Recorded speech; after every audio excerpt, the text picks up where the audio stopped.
The NBA is set to kick off All-Star Weekend in the ATL, and in normal times, the glitz and glam sets folks up to strut through the city and try to win like Lori Harvey, on and off the court. But these, you guys, are not normal times. Now look, I'm no sports expert. The most I know about basketball is every verse in Curtis Blow's 1984 classic.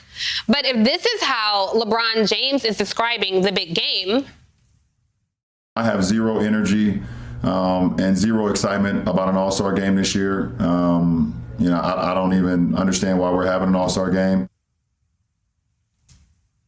Add to that, the Atlanta mayor is saying people should not travel to Atlanta to party.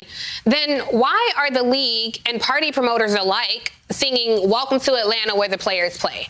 Joining me now to help get some answers are the hosts of Vice TV's Carrie and Jemele Won't Stick to Sports. Jemele Hill and Carrie Champion, two of my favorite people in the whole wide world. Thank you, ladies, for joining me. Carrie, I'm going to start with you. Why is the All-Star game even happening?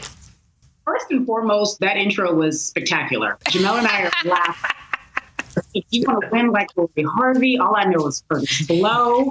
Welcome to the genius at its best.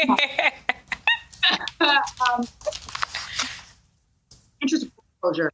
I go to Atlanta every week because I do a project with Turner and their football game. And here's what happened.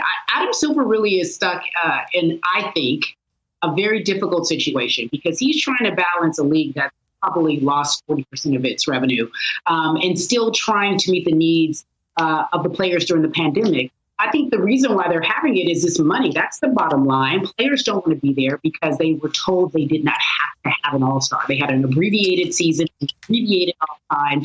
And so they're exhausted.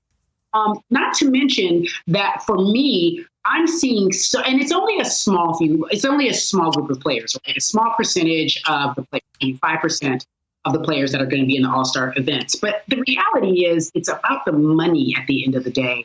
And this is what has been bothering me throughout the entire season or this abbreviated season. They really don't have any say.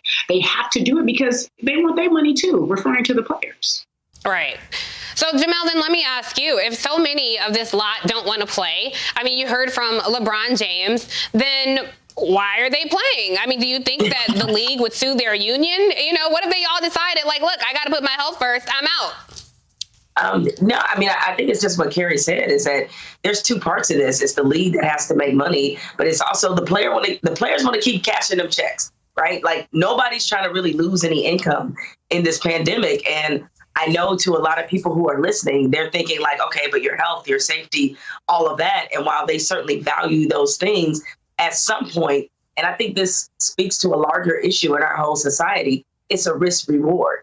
I mean, you were talking a few segments ago about people that who are going to restaurants, who out there, brunching like it ain't no thing. And it's the same kind of mentality where it's like, okay, I want to still have these personal freedoms, even though we're in a pandemic. I'm just going to find a way to tweak through it, as they say. And a lot of players are they frankly have resigned themselves to do exactly that. That's kind of insane and very scary, honestly, for the players and their families and everybody they come in contact with. But I've got to get your opinion on this story that I'm very excited about, even not knowing anything about sports. Most of the things I know about sports, I text Jemele and ask her.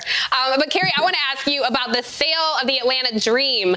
This is so amazing. So two-time WNBA champion Renee Montgomery will be the first former player to become both an owner and an executive of the WNBA team. You guys at home remember this is a team that was formerly owned by the former Republican Senator Kelly Loeffler, and that amazing boss move when they all got off the bus with the Warnock shirts on. I thought that was so awesome. This is a pretty big deal. What do you have to say about it, Carrie? I think it's great. First of all, I want to give Renee so much love. We had an opportunity to sit with her the other day, and it was about women empowerment. We were talking about women in sports and empowerment, and Renee was really clear. She was like, we need to start investing. We need to make sure that the women are making decisions at the table. It would have been nice if she would have been like, yo, I just bought a team, but that's not the point. was so fitting because Renee, in her own right, is an activist. She took last season off, even while all this was happening with Loeffler and Warnock. She took last season off to really, truly lend her voice and her platform to the fight.